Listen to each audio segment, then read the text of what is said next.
अरे मेरा लाल, चुप हो जा, चुप हो जा, क्यों रो रहा है? मैं हूं ना तेरे पास। अरे मेघा, ये बच्चा किसका है तेरे गोद में? अरे ये बच्चा दरअसल एक आंटी अभी वॉशरूम गई हुई है, उन्होंने कुछ देर के लिए उनका बच्चा मुझे संभालने के लिए दिया हुआ है। ये उन्हीं का बच्चा है। अच्छा ठीक है, वैसे एक बात माननी पड़ेगी, पिकनिक काफी शानदार रहा है ना? वापस जाते वक्त अच्छा नहीं लग रहा। मेरा तो मन यही कर रहा है कि मैं ऐसे ही जीवन भर स्कूल ट्रिप पर घूमती रहूं। अच्छा, ठीक है। अगर तुम दोनों की गपशप खत्म हो गई हो तो अपना अपना सामान अच्छे से रख लो, क्योंकि अब हमारा स्टेशन आने वाला है। ठीक है। इसके बाद मेघा उस बच्चे को सभी के नजरों से छुपाकर अपने बैग में डाल लेती है, जिसके बाद वो अपने घर चली जाती है। अरे तो क्यों रो रहा है? मैं हूं ना तेरे पास। जल्दी से चुप हो जा, नहीं तो घर में सभी को पता चल जाएगा। ऐसा कहकर मेघा उस बच्चे को दूध पिलाने लगती है और अपने पास ही सुला लेती है। ऐसे ही अगली सुबह वो उस बच्चे को अपने बैग में डालकर अपने साथ स्कूल ले जाती है और अपने क्लास के सबसे पीछे वाले बेंच पर बैठ जाती है। अरे मेरा बेटा, चुप हो जा। मेघा उस बच्चे को दूध पिलाती है और उसके बाद अपने बैग में डाल लेती है। इसी तरह से मेघा सभी से छुपते छुपाते उस बच्चे को अपने साथ रखती है। वो उसके साथ हंसती खेलती है और किसी को कानो कान भनक भी नहीं लगती। लेकिन यहाँ सवाल ये था कि आखिर ये बच्चा था किसका? क्या मेघा का कोई अफेयर था या उसका बच्चा था, या फिर कहानी कुछ और ही थी? इसे जानने के लिए हमें कहानी में आगे बढ़ना होगा। मेघा बेटी, जब से तुम स्कूल ट्रिप से वापस आई हो, थोड़ी सी परेशान सी दिख रही हो, क्या बात है? वो पिताजी, कोई बात नहीं है। वो दरअसल स्कूल ट्रिप के आने के बाद अचानक से एग्जाम के डेट अनाउंसमेंट हो गई ना, इसी वजह से थोड़ा टेंशन हो रहा है। अरे बेटा, इतना भी टेंशन मत ले। मुझे पता है मेरी बहन तो इस बार टॉप करेगी। अभी रोशन ने इतना कहा ही था कि तभी मेघा के कमरे से बच्चे के रोने की आवाज आती है। मेघा दीदी, आपके कमरे से किसी बच्चे के रोने की आवाज आ रही है, क्या बात है? वो दरअसल भाभी, वो मेरे मोबाइल का रिंगटोन है ना, इसी वजह से कोई इम्पोर्टेंट कॉल कर रहा होगा। 1 मिनट में देख कर आती हूँ। ऐसा कहकर मेघा फटाफट से अपने कमरे में जाती है और अपने बच्चे को दूध पिलाती है, जिसके बाद वो बच्चा चुप हो जाता है। अरे बेटा, आज तो मैं तेरी वजह से पकड़ी ही जाती।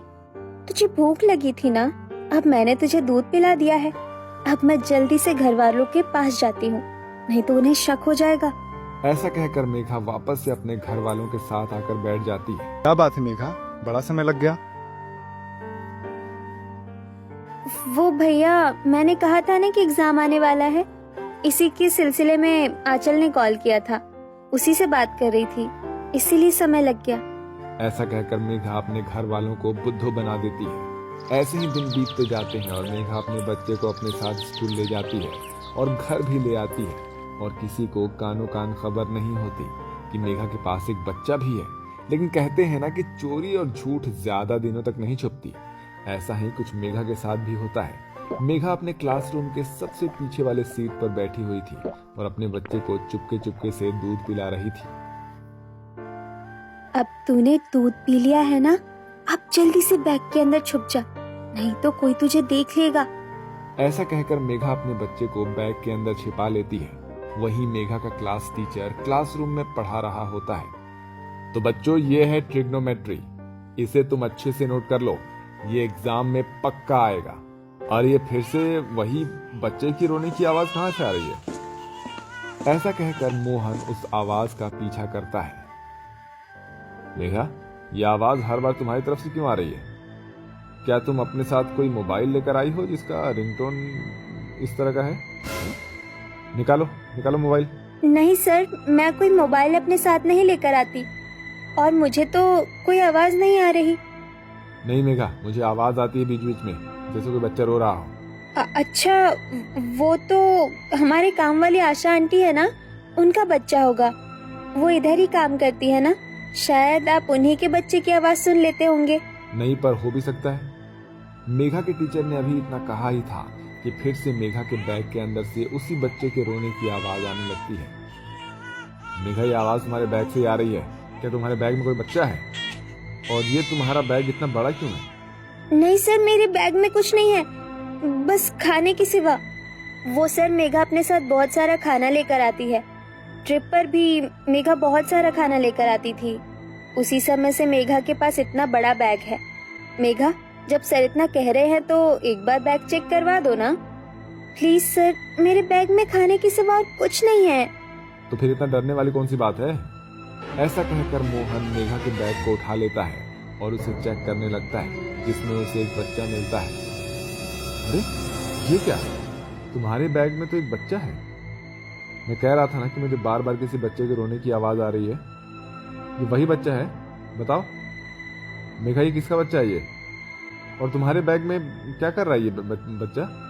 एक काम करो, तुम मेरे साथ चलो अभी, और तुम्हारे पेरेंट्स को बुलाता हूँ मैं अभी। ऐसा कहकर मोहन मेघा को अपने साथ प्रिंसिपल रूम में ले जाता है और वहां उसके पेरेंट्स को बुलाता है और सारी बात मोहन सभी को बताता है। मैं कहता था ना माँ पिताजी कि मुझे किसी बच्चे की रोने की बार बार आवाज आती है, वो भी रात के टाइम पे, लेकिन मुझे लगा कि ये सच में मेघा का रिंगटोन होगा। अरे नाश बेटी करमजली, बता दे ये बच्चा किसका है? मेघा, तूने तो हमारी नाक कटवा दी। सच में मुझे कहीं का नहीं छोड़ा तूने। माँ, पिताजी, भैया, भाभी, सच में मैंने वैसा कुछ भी नहीं किया जैसा आप लोग सोच रहे हैं। ओह मेघा, हम वही तो जानना चाहते हैं कि ये बच्चा है तो आखिर है किसका। भाभी, मैं वो बताऊंगी, शायद आप उस पर विश्वास नहीं करोगी। मेघा, मैं तुम पर अपने से भी ज्यादा विश्वास करती हूँ। एक बार बताओ तो सही कि आखिर बात क्या है। भाभी, वो उस समय की बात है जब मैं ट्रिप पर गई थी। हमने सब जगह घूम लिया था, चिड़ियाघर, म्यूजियम और कई पहाड़ी जगह भी, जिसके बाद हम सभी एक बगीचे में गए। अरे वाह, ये कितना सुंदर बगीचा है। चारों तरफ चिड़ियों की चहचहाहट, सुहावना मौसम। अरे ये आम का पेड़ बाकी आम के पेड़ से बड़ा ही अलग है, और इसका ये फल तो बड़ा ही चमक रहा है। शायद इसे खाकर मैं भी चमकने लगूं। ऐसा सोचकर मेघा वो आम खा लेती है, जिसके बाद मेघा का पेट अचानक ही बड़ा हो जाता है और वो दर्द से नीचे बैठ जाती है और कुछ ही देर में वो एक नवजात बच्चे को जन्म देती है। अरे ये क्या? ये कैसे हो सकता है? ये क्या मेरा बच्चा है? मैं इसे अपने साथ ले जाऊं या छोड़ दूं? नहीं, मैं इसे अपने साथ ले जाऊंगी। कितना प्यारा है। अगर मैंने इसे यहाँ छोड़ा तो जंगली जानवर इसे खा जाएंगे।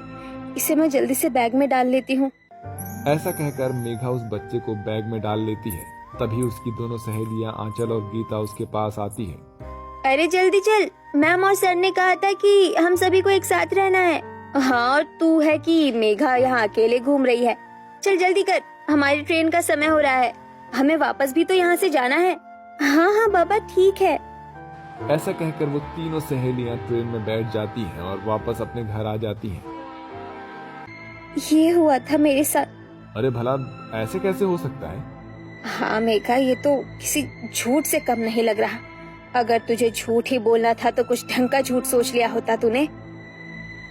माँ, मैं झूठ नहीं बोल रही।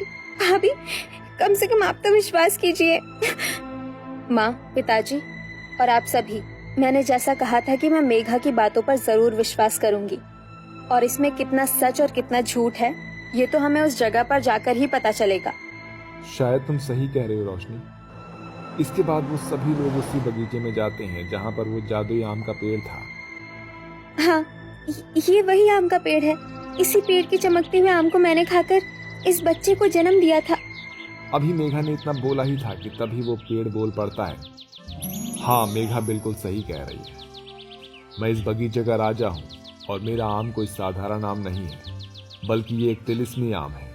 इसे जो भी लड़की या महिला खाती है वो प्रेग्नेंट हो जाती है। दरअसल मुझे एक साधु बाबा ने वरदान दिया था कि जो भी महिला गर्भवती नहीं हो पा रही है वो मेरे आम को खाकर संतान की सुख की प्राप्ति कर सकती है। लेकिन मेघा इस बात से अनजान थी और आते समय मेघा ने मेरे साइड में लगा हुआ बोर्ड नहीं देखा और उसने मेरे चमकते हुए आम को खा लिया, जिसके कारण से उसे ये बच्चा प्राप्त हुआ। मैंने आप सभी से कहा था ना कि मैं सच बोल रही हूँ। हाँ बेटी, तू सच में सच बोल रही थी। अगर आज ये आम का पेड़ नहीं बोलता और हम रोशनी के कहने पर यहाँ नहीं आए होते तो शायद हम तुझे हमेशा गलत ही मानते। मुझे पहले से ही पता था कि मेरी ननद कोई गलत काम नहीं कर सकती। कोई बात नहीं दीदी, आज से इस बच्चे को मैं और आप मिलकर पालेंगे। और ठीक वैसा ही होता है। मेघा और रोशनी उस बच्चे को मिलजुल कर पालती हैं। जब मेघा स्कूल जाती है तो उसकी सारी देखभाल रोशनी करती है, और जब मेघा स्कूल से वापस आती है तो वो उसके साथ खूब हंसती खेलती है। इसी तरह से वो सभी लोग खुशी खुशी रहने लगते हैं। पिताजी का पूरा परिवार नाश्ते की टेबल पर नाश्ते का इंतजार कर रहा था। माँ, मैंने आपको पहले ही कहा था ना कि आप भैया की काली लड़की से शादी मत कराइए, लेकिन आप लोगों को हम बहनों की सुननी कहाँ है। अब यही देख लीजिए, भला सुबह का नाश्ता बनाने में इतना टाइम लगता है क्या? अरे इसमें मैंने कुछ नहीं किया, ये सब तेरे पिताजी का किया धरा है। उन्होंने ही अपनी चलाई है, उनके सामने भला हमारी क्या ही चलती है। अरे बस भी करो तुम माँ बेटी, बेशक हमारे घर की बहू है तो क्या हुआ, तुम तो 5 बहनें हो, लेकिन तुम्हारी इतनी भी नियत नहीं करती कि तुम अपनी भाभी की थोड़ी मदद करवा दो। हर रोज नाश्ता करती हो, लंच करती हो, अपने कॉलेज के लिए निकल जाती हो। हमें पता था पिताजी, आप हम बहनों को ही कुछ न कुछ सुनाओगे। इतने में वहाँ पर रूपा सभी के लिए नाश्ता लेकर आ जाती है। नाश्ता देखते ही पांचों नंदों ने सारा नाश्ता जमीन पर फेंक दिया। भाभी, आपको ये सुबह सुबह आलू के पराठे बनाने के लिए किसने कहा था? आपको पता है ना कि हमें सुबह सुबह मैगी या फिर पास्ता खाने का शौक है, फिर भी आपने ये जानबूझकर किया। यही खाकर तो आप काली हो गई हो और दिन पर दिन और भी बदसूरत होती जा रही हो। हाँ, ये खुद तो गोरी हो नहीं सकती, इसीलिए हमें इस तरीके का खाना खिलाकर अपनी तरह बनाना चाहती है। चलो हम कॉलेज की कैंटीन से जाकर नाश्ता कर लेंगे। दीदी, ये नाश्ता तो मैंने अरुण जी और सासू माँ और ससुर जी के लिए बनाया था, आप लोगों के लिए तो मैं अभी नाश्ता लेकर आने वाली थी। रहने दो भाभी, अब ये दिखावा करने की कोई जरूरत नहीं है, आप ऑलरेडी हमारा मूड खराब कर चुकी हो। ऐसा कहकर वो पांचों बहनें वहां से उठकर कॉलेज जाने लगती हैं। चलिए माँ पिताजी, अब मैं भी चलता हूँ, आज का नाश्ता तो जमीन पर बिखरा पड़ा है भैया।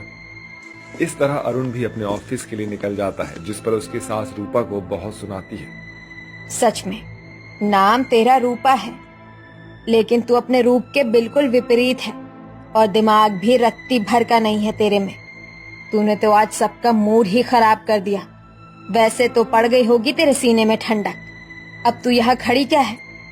जाकर घर का काम कर। ऐसा कहकर बबीता जी डाइनिंग टेबल से उठ जाती है। ये सब देखकर रूपा वहीं पर रोने लगती है। वहीं दूसरी तरफ पांचों बहनों में से 3 बहनें कॉलेज के कैंटीन में जाकर सबसे पहले बॉयफ्रेंड के साथ नाश्ता करती हैं। यार आज तो तुम तीनों ही कॉलेज जल्दी आ गई, क्या बात है? हाँ सच में, नहीं तो तुम तीनों का तो हम दोस्त इंतजार ही करते रहते हैं। अब क्या बताऊं यार, भाभी ने तो आज सारा मूड ही खराब कर दिया। जैसी उनकी शक्ल है वैसा ही उनका दिमाग भी है। अरे यार, तुम पांचों बहनें तो इतनी सुंदर हो, तो फिर तुम अपने भाई के लिए मतलब इतनी काली लड़की क्यों लेकर आ गई? भाई इसमें तो सब किस्मत का खेल है। अब मेरा भाई पिताजी की बातों को तो नहीं काट सकता था ना। अच्छा ये बात है। वैसे तुम्हारी और 2 बहनें नहीं दिखाई दे रही हैं, आरती और पूजा, वो कहाँ हैं?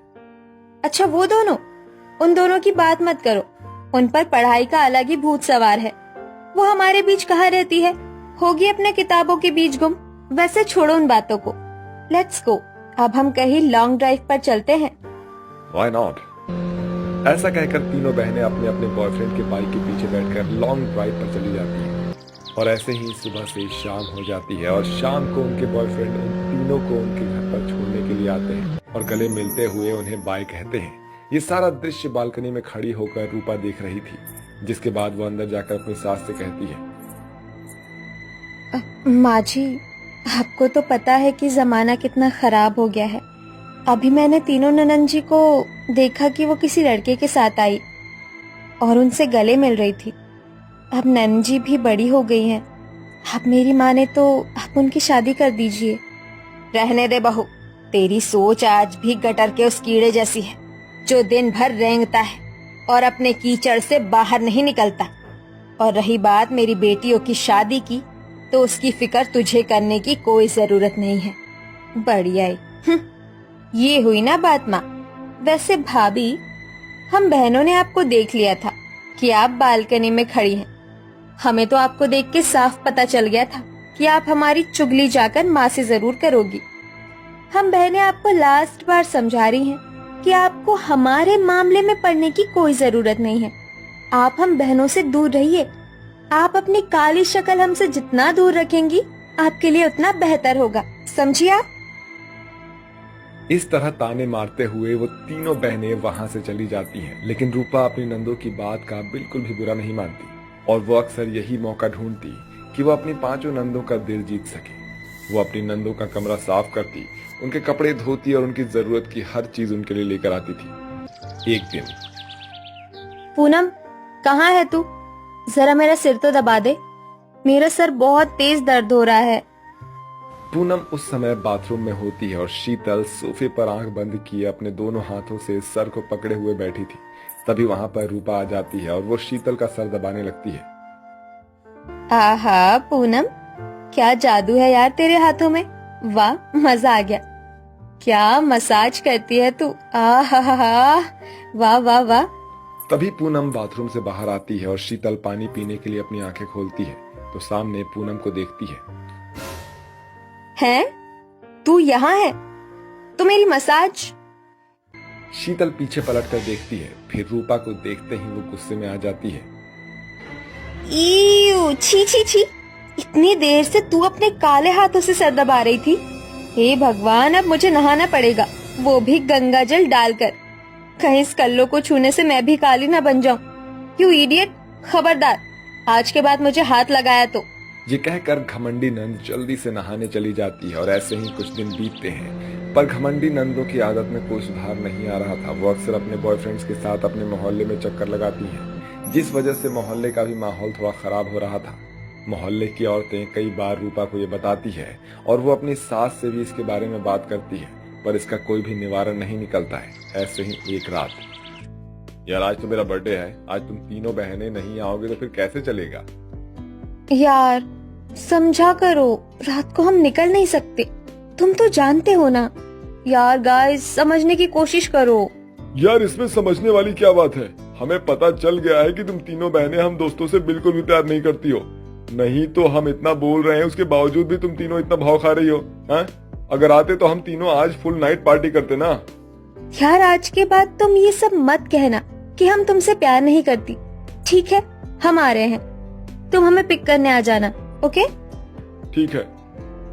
ऐसा कहकर वो फोन काट देते हैं। वहीं दूसरी ओर वो तीनों दोस्त प्लान बनाते हैं कि आज रात वो इन तीनों का फायदा उठाएंगे और यही उनका पहले से भी प्लान था। वो तीनों बहनें चोरी चुपके घर से बाहर आती हैं और उन्हें जाते हुए रूपा देख लेती है और वो अपनी सास से जाकर बताती भी है, लेकिन इसका कोई फायदा नहीं होता। वहीं वो तीनों लड़के उन तीनों बहनों को अपने पार्टी वाले जगह पर ले जाते हैं जहां वो दोस्त और वो तीनों बहनें ही थी। वो उन्हें पहले तो खूब दारू पिलाते हैं और फिर उनके साथ जबरदस्ती करने लगते हैं।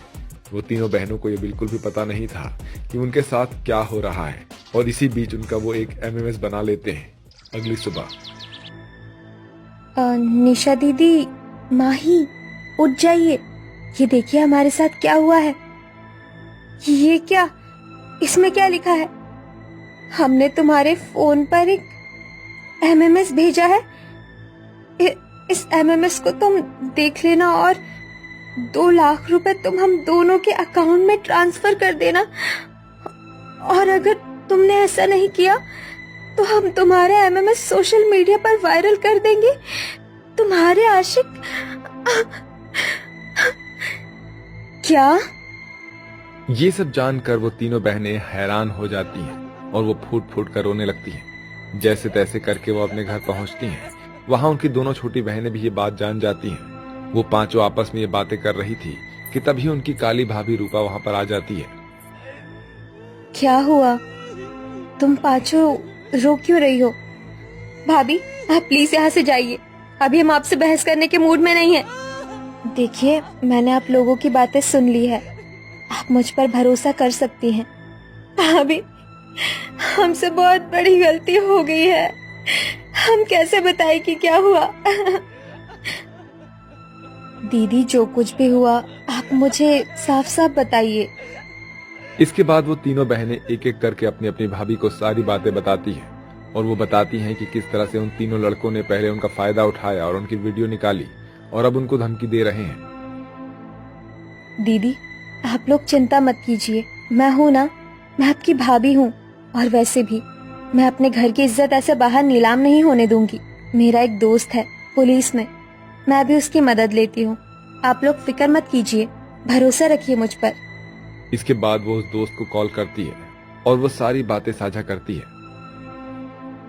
रूपा, तुम फिक्र मत करो, तुम मेरी एक अच्छी दोस्त हो और आज मैं कहीं भी किसी भी मुकाम पर हूं तो कहीं ना कहीं तुम्हारी वजह से भी हूं। मैं तुम्हारी मदद जरूर करूंगा और टेंशन मत लो, ये बात कहीं भी बाहर लीक नहीं होगी, ना ही इस पर कोई एफआईआर होगी। और हाँ, आज शाम तक वो तीनों आरोपी हवालात में होंगे। बहुत बहुत धन्यवाद आलोक। ऐसा कहकर वो फोन काट देती है। ऐसे ही सुबह से शाम हो जाती है और वो तीनों दोस्त हवालात के अंदर बंद हो जाते हैं, जिसकी खबर लेकर आलोक उनके घर आता है। तभी बबीता आलोक को देखती है। हाँ जी इंस्पेक्टर साहब, आपको यहाँ किनसे मिलना है? जी, मुझे रूपा से मिलना है। जी, रूपा से? मुझे लग ही रहा था कि उस कल्लो माई कलमुही ने कुछ ना कुछ गुल खिलाए होंगे, जो आज पुलिस हमारे दहलीज तक आ गई। बबीता बिना पूरी बात सुने ही रूपा पर घिनौना लांछन लगाने लगती है।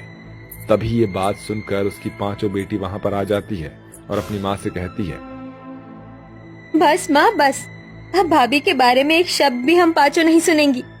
अरे हम गोरे होते हुए भी अंदर से काले हैं, और रूपा भाभी इतनी काली होने के बावजूद भी वो गंगा सी पवित्र है, उनका मन साफ है। अरे कलमुही भाभी नहीं, बल्कि हम तीनों बहनें हैं। क्या मतलब? बबीता की इस तरफ पूछने पर उसकी तीनों बेटियां उसे सब कुछ बताती है। और अब आप लोगों को परेशान होने की कोई जरूरत नहीं है, मैंने तीनों आरोपियों को पकड़ लिया है और उनकी वीडियो भी डिलीट कर दी है, और ये सब मैंने सिर्फ रूपा के कहने पर ही किया है। मुझे माफ कर दे बहू, मैं तुझे हमेशा गलत समझती रही और तूने आज तक एक शब्द तक नहीं बोला। हाँ भाभी, आप हम बहनों को भी माफ कर दो।